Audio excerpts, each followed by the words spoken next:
Hari ini adalah tanggal 26 Maret 2022. Alumni HMI yang tergabung dalam komunitas Alpisgor atau alumni pencinta ilmu, seni, dan yang gemar berolahraga pada hari ini melakukan jalan sehat bersama. Pada acara rutin ini bergabung Profesor Dr. Yudi Krisnandi, mantan Duta Besar Ukraina, yang akan memberikan sedikit kisah tentang Ukraina.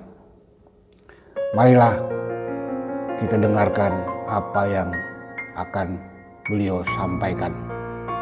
Yang pertama dari sisi sejarah, yang kedua dari sisi karakteristik masyarakat Ukraina, yang ketiga adalah alasan atau apa yang melatar belakangi terjadinya perang atau serangan, apa yang melatar belakangi terjadinya agresi militer Rusia, dan yang keempat posisi masyarakat, posisi pemerintah Indonesia, dan skenario penyelesaian dari perang ini. Yang pertama, bahwa sejarah Ukraina ini dari sudut pandang perspektif catatan sejarah Ukraina tentu berbeda dengan klaim perspektif sejarah Rusia, walaupun ada titik temu. Titik temu itu didapatkan pada abad ke-8 Masehi pada saat dinasti Rurik, ya, kaisar pertama Rusia, memindahkan ibu kota kekaisaran Rusia Novgorod ke Kiev, ya, satu kota yang sudah memiliki kebudayaan yang maju di wilayah sebelah selatan Rusia. Pada saat itu yang memimpin penaklukan kota Kiev adalah putra dari Pangeran Rurik atau Oleg, ya, pada abad ke-8. Lalu kemudian kekaisaran Rusia dijalankan dari ibu kota Kiev, ya, di abad ke-8 itu. Diteruskan kemudian oleh Raja Vladimir, ya, terus Vyacheslav, lalu kemudian Ratu Olga, Tsarina Olga, dan seterusnya. Barulah setelah penaklukan Mongol terhadap kawasan Rusia, ya, Mongol waktu menguasai sebagian wilayah selatan sampai ke semenanjung Crimea dan Laut Hitam, wilayah Rusia, dan dilakukan perang besar, ya, pada abad ke-14. Maka kemudian ibu kota di Kiev, ibu kota dipindahkan kembali ke Novgorod. Jadi ada lintasan sejarah seperti itu.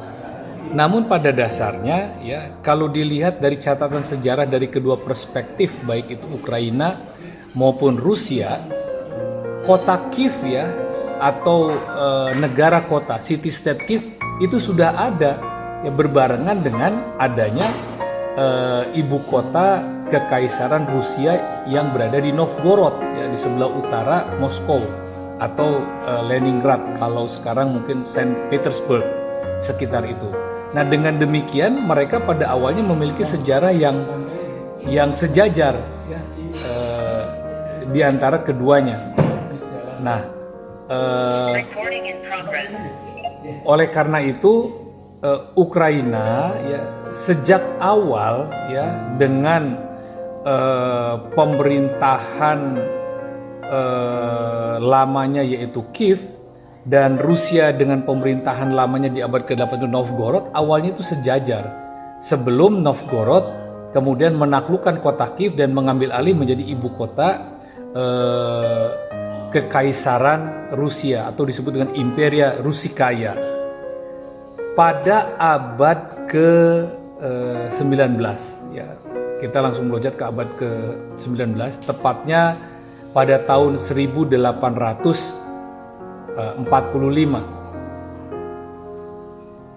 1845, seorang bapak bangsa atau pahlawan Ukraina yang sangat dikenal secara luas, yaitu Taras Shevchenko, itu sudah mendeklarasikan Ukraina merdeka, dan itu dituliskan dalam bukunya yang disebut dengan Kovzar. Ya, ada buku prosanya, nama bukunya itu Kovzar, dan buku itu kemudian mengilhami masyarakat Ukraina untuk merdeka karena tidak tahan oleh perilaku, ya. Masyarakat Ukraina pada saat itu tidak tahan oleh perilaku kekaisaran Rusia di bawah Nicholas I yang menganggap masyarakat Ukraina sebagai budak, karena tanah Ukraina itu sangat subur, ya, pertaniannya subur, hasil buminya diharuskan disetorkan kepada kekaisaran Rusia. Dan dengan mencermati tinjauan sosiologis, ya, masyarakat Rusia ini punya strata seperti kasta-kasta di Hindu, ya, tidak kurang dari 8 kasta, ya. Kasta tertingginya yaitu kniat, ya, kalangan bangsawan, lalu kemudian keluarga bangsawan, boyar, dan seterusnya. Lalu juga ada yang disebut dengan kasta Goradki Lyudi, ya, masyarakat biasa, dan ada kasta lagi yang paling bawah yang disebut dengan budak, ya, Slavinaya atau slave. Nah, masyarakat Ukraina ini diperlukan kasta yang paling bawah. Nah,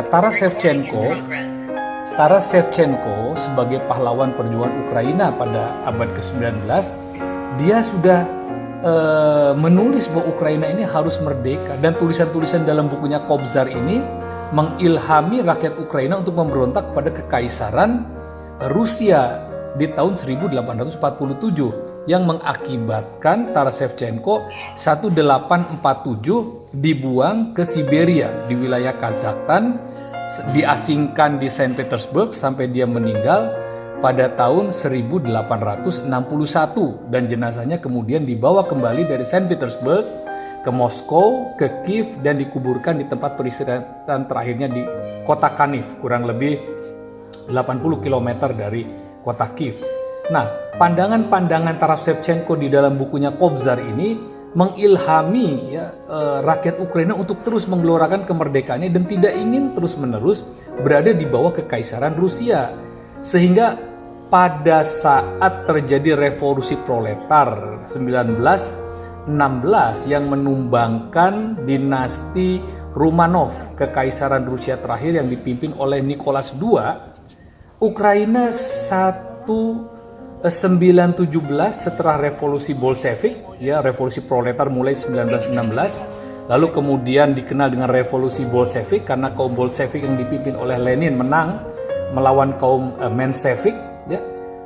Sebelum Uni Soviet dibentuk pada tahun 1922, 22 Februari tahun 1918, Ukraina sudah mendeklarasikan negara Republik Ukraina.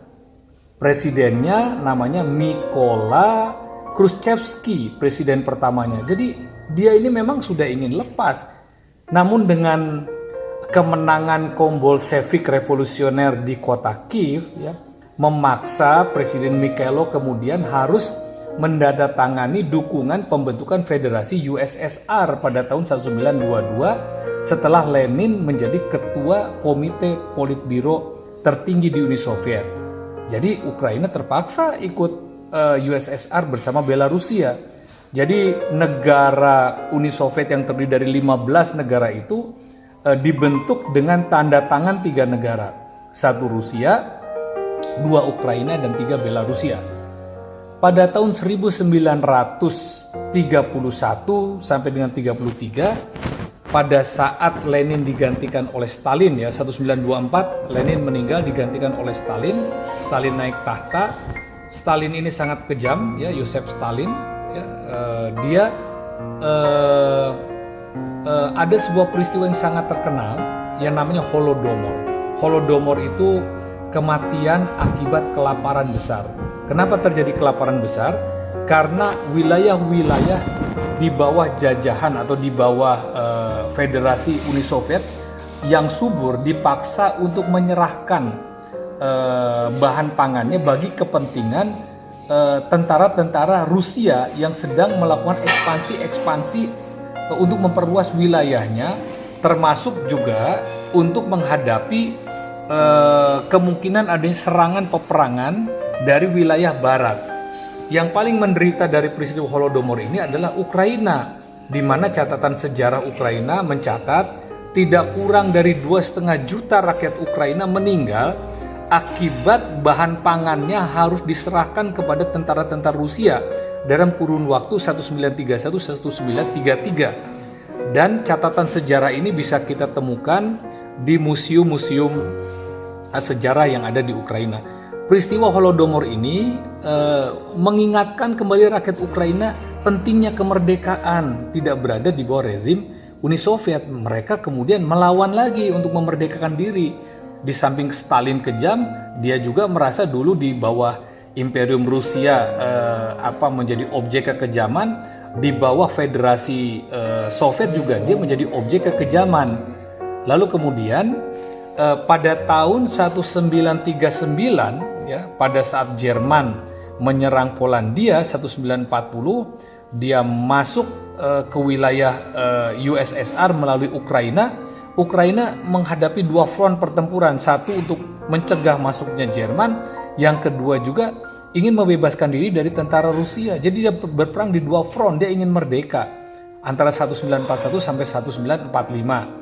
Yang pada akhirnya tentara-tentara Jerman bisa diusir dari wilayah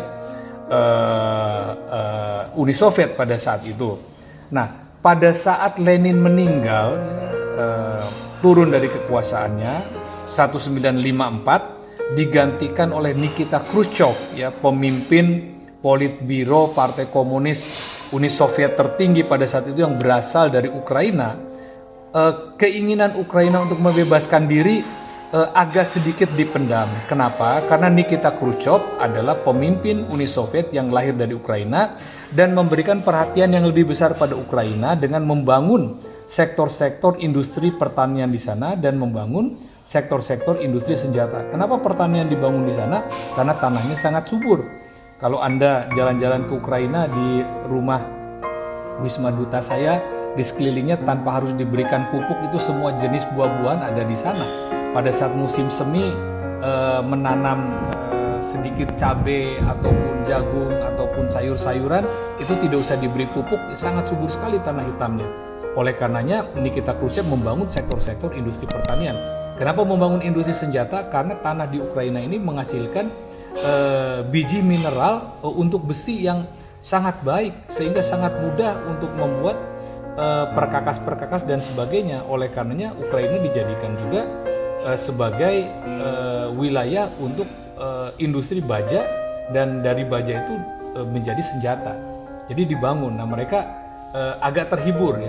Namun di era selanjutnya setelah Nikita Khrushchev ya dipimpin oleh Gorbachev yang juga berasal dari Ukraina, berbeda ya. Kalau Nikita Khrushchev itu lebih humanis ya, Gorbachev kembali kepada sikap otoriternya.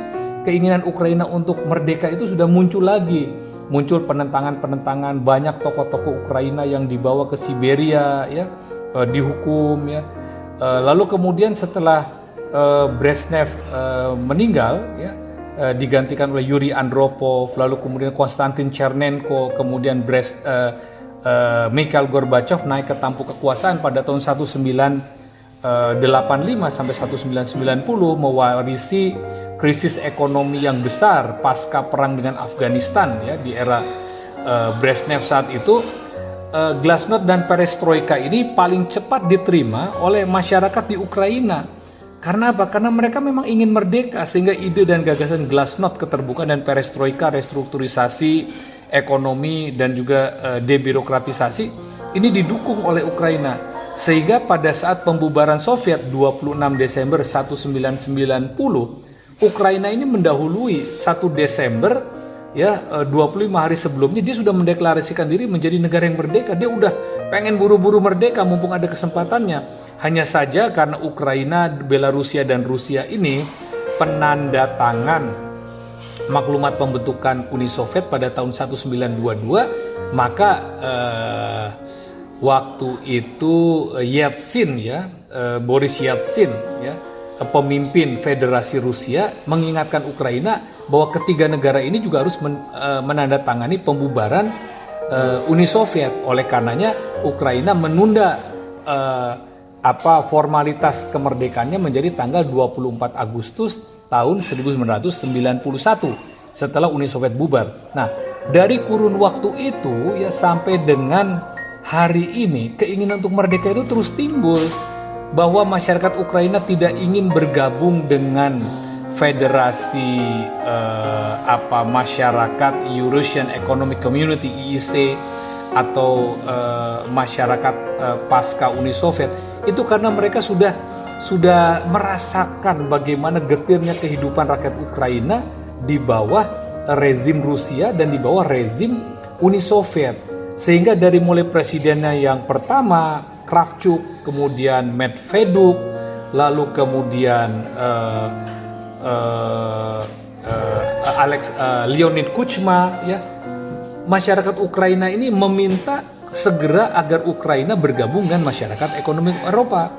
Barulah pada saat presiden keempat Ukraina yang namanya Viktor Yanukovych berkuasa tahun 2013, karena desakan rakyat Ukraina, desakan parlemen, desakan NGO dan seluruh komponen masyarakat Ukraina untuk segera bergabung dengan masyarakat ekonomi Eropa tidak bisa dibendung, maka Presiden Viktor Yanukovych yang pro Rusia dan orang yang sangat dekat dengan Vladimir Putin, dia dengan percaya dirinya membuat referendum di mana dia sangat meyakini pada saat itu kalau 90% rakyat Ukraina yang masih berbahasa Rusia dan memiliki hubungan dengan Rusia itu tidak akan sepenuhnya mendukung gagasan untuk bergabung dengan masyarakat ekonomi Eropa. Namun hasilnya apa? Hasil referendum itu menunjukkan lebih dari 78% rakyat Ukraina menginginkan bergabung dengan masyarakat ekonomi Eropa. Dia tidak menginginkan bergabung dengan Eurasian Economic Community yang di bawah pimpinan Rusia. Hasil referendum inilah yang kemudian secara sepihak dibatalkan oleh Viktor Yanukovych. Kenapa dia membatalkan? Yang pertama karena dia pro Rusia. Yang kedua dia juga dibuat tekanan dari Rusia. Nah, ini menimbulkan kemarahan, timbulnya yang disebut dengan peristiwa Maidan. Peristiwa Maidan ini adalah Monas lah kalau di Indonesia, satu lapangan di tengah pusat kota yang bersejarah Ukraina, di mana rakyat Ukraina berkumpul menyatakan protesnya. Protes di akhir tahun 2013 yang hanya dihadiri awalnya hanya 2.000 orang, berubah menjadi ratusan ribu, bahkan hampir 2 juta orang setelah pada akhir tahun 2013 orang-orang yang demonstrasi damai ini dibantai oleh tentara-tentara atau polisi rahasia pengawal Viktor Yanukovych. Timbullah kemarahan rakyat yang mengakibatkan mereka mencari presiden dan para pendukungnya. Viktor Yanukovych singkat cerita pada bulan Januari 2014 hengkang dari Ukraina, dari Kiev, melarikan diri ke Moskow. Terjadilah kekosongan kekuasaan, lalu dipilih kembali presiden yang baru, terpilihlah yang namanya Petro Poroshenko, dan Petro Poroshenko melanjutkan keinginan rakyat Ukraina untuk bergabung dengan masyarakat ekonomi Eropa. Dia mendaftarkan diri. Nah, Rusia tidak suka. Karena Rusia tidak suka, Rusia merekayasa sebuah jajak pendapat di semenanjung Crimea yang sebagian besar penduduknya Rusia, sehingga itu lepas dan dia okupasi sampai hari ini. Walaupun 164 negara seluruh dunia menentang dalam bentuk resolusi PBB, tidak mengakui pencaplokan Crimea oleh Rusia. Di sisi lain, pendukung Viktor Yanukovych yang berada di wilayah Eastern Ukraine atau wilayah timur Ukraine yang berbatasan dengan Rusia, para pendukungnya di sana memberontak, ingin melepaskan diri dari Ukraina. Tentu pemerintah Ukraina pada saat Presiden Petro Poroshenko yang sudah mengkonsolidasi diri mengerahkan tentaranya untuk menghentikan pemberontakan, dan pemberontakan itu diduga didukung oleh Rusia. Dan kemudian itu bisa dibuktikan dari berbagai macam laporan dan sebagainya yang melibatkan kemudian Rusia dalam meja perundingan, baik itu Minsk Groups maupun USCE, Organization for Stability and Cooperation of Europe. Nah, jadi dengan masuknya Rusia di situ sudah kelihatan bahwa Rusia memang mendukung pemberontak-pemberontak yang selama ini berada di wilayah timur, yaitu Luhansk dan Donetsk. Nah, Presiden Zelensky adalah presiden yang paling populis terakhir, ya, presiden yang ke-6 yang dipilih secara demokratis, ya, yang disaksikan lebih dari ratusan NGO. Lalu kemudian calon presidennya juga ada lebih dari 40, ya, kalau tidak salah 49 calon presiden. Dan singkat cerita dia berhasil mengalahkan incumbentnya Petro Poroshenko. Dia menang dengan 74% suara rakyat secara langsung dalam waktu 1 kali 24 jam ke 49 calon-calon presiden lain yang dikalahkan mengakui kemenangannya dan absah kemenangannya. Dia dilantik pada bulan Mei 2019 menjadi presiden. Dia juga melanjutkan aspirasi rakyat Ukraina untuk bergabung dengan masyarakat ekonomi Eropa, bahkan mendaftarkan diri menjadi anggota NATO, North Atlantic Treaty Organization,